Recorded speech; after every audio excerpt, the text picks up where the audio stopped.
The thunderous collision of pads echoes across the field as players drive in to tackle dummies. Whistles pierce the air. Grunts of exertion mix with competitive trash talk. Coach Matthews stands at midfield, clipboard in hand, eyeing his squad. With veteran scrutiny. Again, hit it again. You think State's gonna let up? You think they care you're tired? The offensive line resets. Among them, Travis Miller, team captain and walking mountain at 6'4", sneers at the smaller player lined up opposite him. Fresh meat today, boys. Hope the new kid wore his big boy pants. A slender figure in pristine practice gear approaches from the sidelines. Dylan O'Reilly's vibrant red hair catches the sunlight as he secures his helmet. His movements are deliberate, economical. No wasted energy. Coach Matthews checks his clipboard. "O'Reilly, you're up. Show us what you brought from Maine." Travis elbows his buddy, defensive tackle Brock Jenkins. "Look what we got, boys. Carrot Top decided to play football." Laughter ripples through the veteran players. Dylan says nothing, simply nods at the coach and takes his position. His eyes, a piercing green, reveal nothing. Oklahoma drill. Miller, O'Reilly, let's go. The team forms a corridor of bodies. Travis pounds his chest, helmet already on. "Hope you heal fast, Red." Dylan slides his mouthguard in, drops into a perfect stance. His breathing is controlled, measured. The whistle blows. Travis charges like a freight train, all raw power and aggression. Dylan waits, weight balanced perfectly on the balls of his feet. At the last possible second, he shifts. A subtle movement, almost imperceptible. Travis finds himself grasping at air, momentum carrying him forward as Dylan spins. Past him with balletic precision, the corridor falls silent. Coach Matthews' whistle hangs from his lips, unforgiven. "What the hell was that?" Travis rips off his helmet. "Lucky dodge, Ginger. Let's go again." Dylan simply returns to the starting position, face betraying nothing. But his eyes, something. Dangerous flickers there. The whistle blows again. "Hey, Carrot Top, this time I'm gonna nay-ho." The taunt dies on Travis's lips as Dylan drives forward, a perfect combination of leverage and technique. Despite the 50-pound difference, Travis finds himself backpedaling, then on the ground, staring up at the cloudless sky. "What the actual?" Brock starts. "Again," Coach Matthews barks, a spark of interest in his eyes. Practice continues, but something has shifted. The snickers turn to whispers. When Dylan laces up in the locker room later, his corner is conspicuously empty. No one sits near him. "Maine boy thinks he's special," Travis mutters, loud enough to carry. "One trick doesn't make you part of this team, Red." Dylan closes his locker, turns to face the room. For the first time, he speaks. "Didn't come here to be special. Came here to play football." His voice is quiet but carries an edge of steel that silences the room. As he walks out, Travis slams his locker shut. This isn't over, not even close. The following days establish a pattern. Every drill becomes a battleground. In sprints, Travis and his crew try to trip Dylan. During passing drills, the hits come late, harder than necessary. In the cafeteria, a tray mysteriously spills on Dylan's lap. Through it all, Dylan remains composed. He arrives first to practice, leaves last. While others check social media before bed, he studies the playbook. When Travis deliberately steps, on his hand during push-ups, Dylan merely switches to one-armed push-ups without breaking rhythm. Some notice. Freshman lineman Carter Reeves watches Dylan with growing respect. Assistant coach Delgado observes without comment, making notes. But most laugh along with Travis's increasingly vicious jokes. "Hey, Matchstick, surprised the wind hasn't blown. You to Canada yet." Dylan's only response is to run the route again, catch the pass again, hit the tackling sled again. Harder, faster, more precisely each time. Then comes the day of open tackle drills. Coach Matthews pairs them off. "Miller and O'Reilly, let's see what you've got." The field falls silent. Travis cracks his knuckles, a predatory smile spreading across his face. Finally, just you and me, Carrot Top. Dylan adjusts his gloves methodically, face impassive. But as he settles into his stance, there's something new in his posture. OQ. A coiled readiness, like a spring compressed to its limit. Travis charges. 240 pounds of vindictive muscle targeting the smaller player like a missile. Dylan doesn't move. Not until the last possible moment. Then he shifts, spins, leverages Hugh. Movements so fluid they seem choreographed. Travis's momentum becomes his weapon against him. The impact is sudden, decisive. Travis hits the ground with a thud that seems to shake the field itself. Dylan stands over him, not even breathing hard. How did you? Travis stammers. Dylan offers a hand to help him up. Travis slaps it away, face contorted with rage and humiliation. Lucky move! Again, Coach Matthews calls, his expression unreadable. They reset. This time Travis is more cautious, circling. Dylan remains centered, balanced. When Travis lunges, Dylan counters with precision that speaks of years of training, not luck. Again, Travis goes down. The team's murmurs grow louder. What the hell is this kid? Someone whispers. Travis pushes himself up, face flushed with embarrassment and anger. You think this is funny? You think you're making me look bad? Dylan just jogs back to position. I'm talking to you, Red, Travis shouts, shoving Dylan from behind. Dylan turns slowly. Something dark flashes across his face, then disappears behind his usual calm. Third time, is all he says. Coach blows the whistle. This time, when they collide, everyone sees it. Dylan's movements are no longer just effective.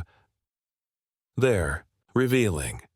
Each counter, each step, each shift of weight shows years of disciplined training. Martial arts precision merged with football technique. Travis charges like a bully and goes down like one in a matador's ring, elegantly, almost artistically defeated. When he rises this time, there's fear mixed with the anger in his eyes. Coach. Matthews sits in his office, desk lamp casting long shadows across the walls. The blinds are drawn. Assistant Coach Delgado stands by the filing cabinet, a manila folder open in his hands. You've seen his file?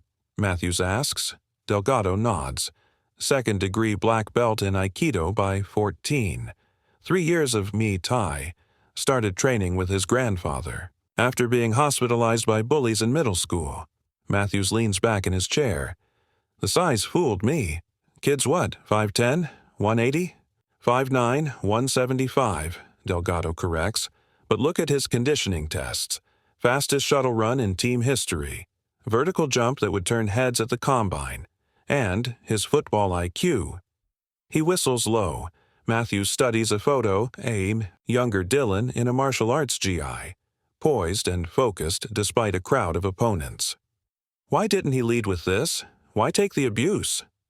Some guys need to prove something to themselves, not others. Delgado closes the file. Question is, what are we going to do about Miller and his crew? Outside the window, Travis and 3 other players huddle near the equipment shed, gesturing angrily. Travis's face is flushed, his movements agitated. They're planning something, Matthews says. You can't humiliate a guy like Miller without consequences. Delgado watches the group disperse. Should we intervene? Matthews considers this.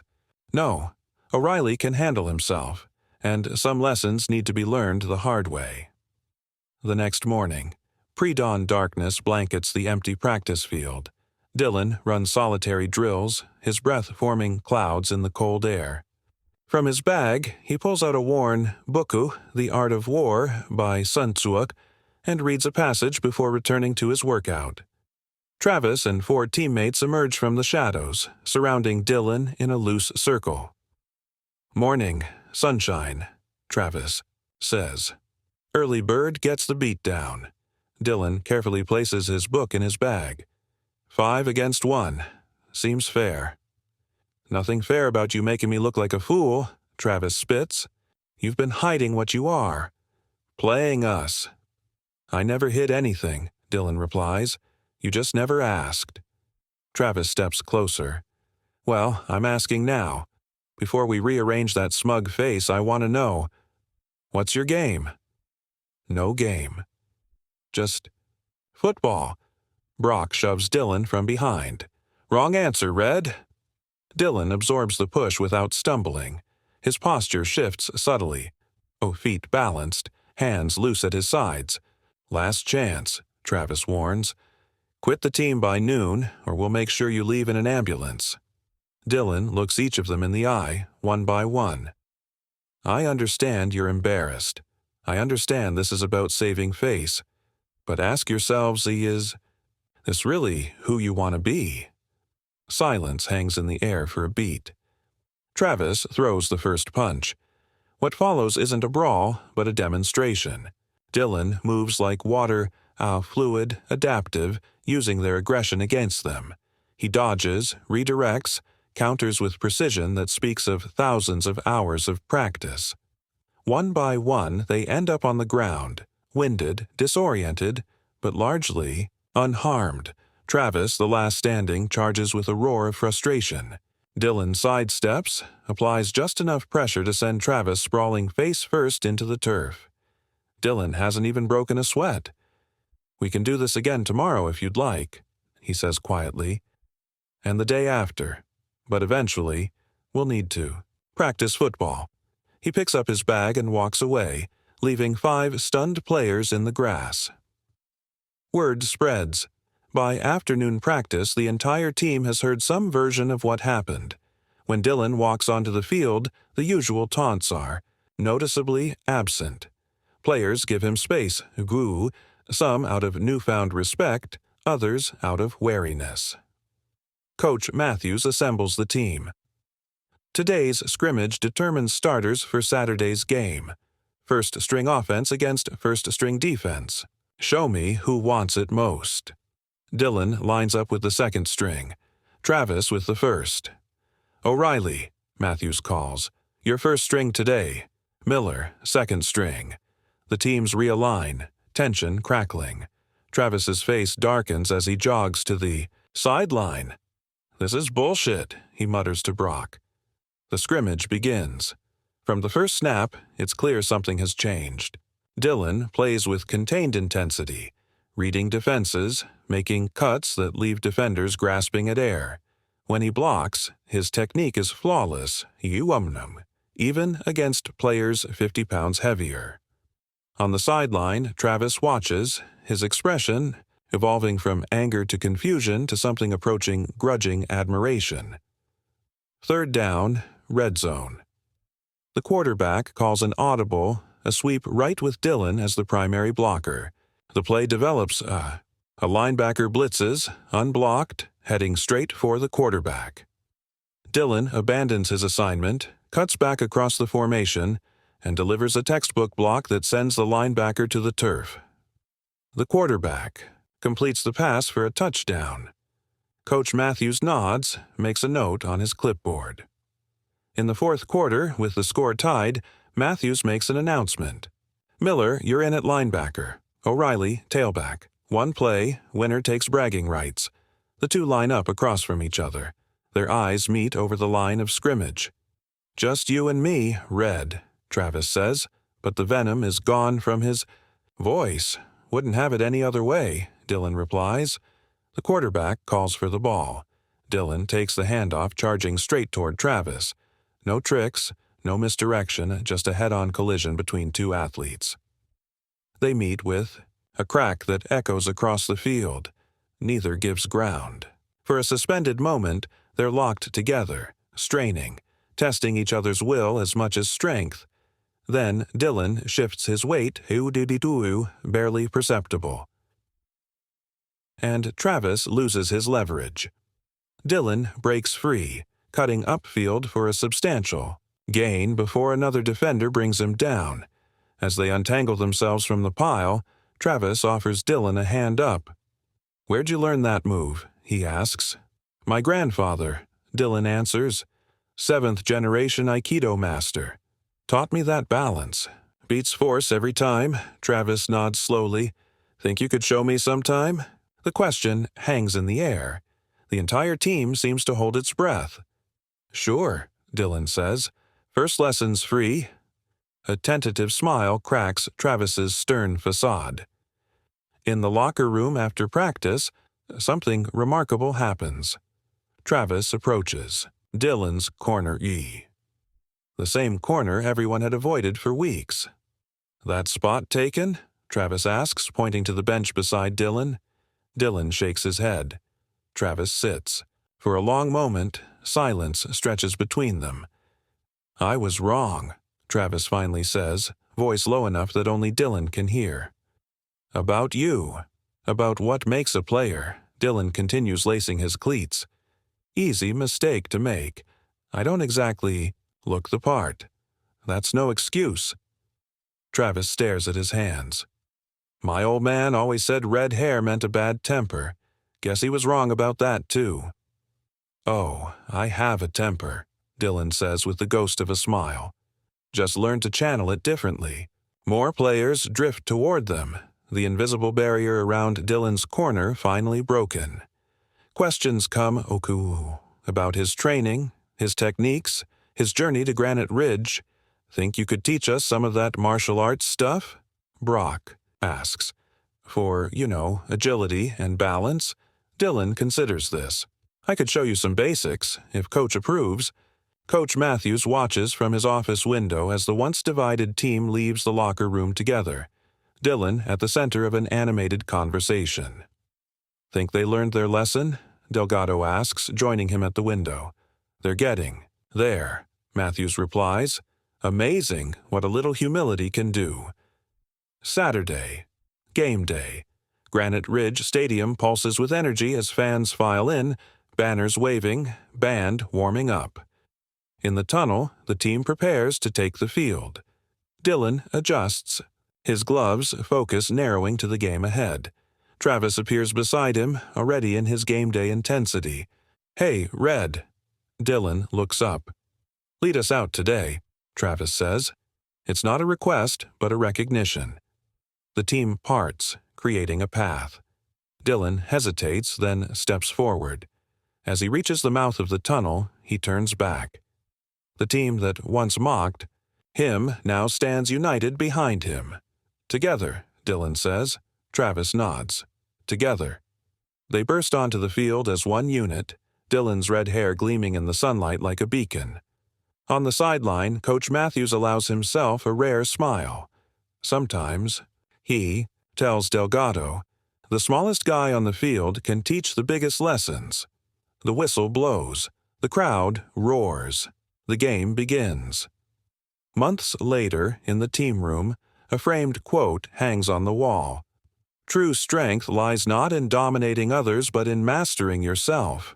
Below it, a team photo Dylan and Travis front and center, arms around each other's shoulders, both grinning broadly. New recruits study the photo, confused. What's the story there? A freshman asks, pointing to Dylan and Travis. Senior captain. Carter Reeves smiles knowingly. That, my friend, is the story of Red Resolve.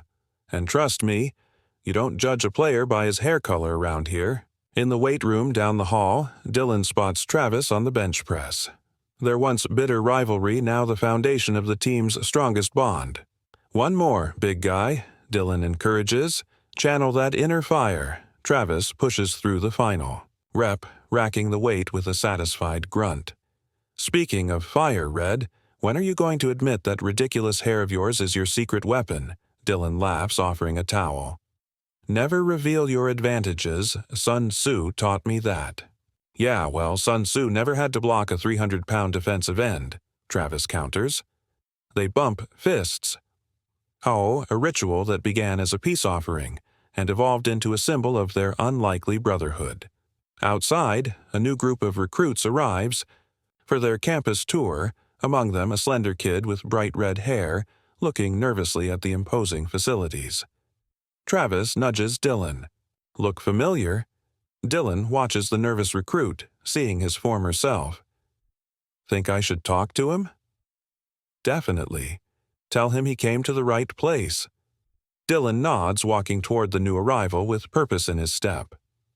Welcome to Granite. Ridge, he says, extending his hand.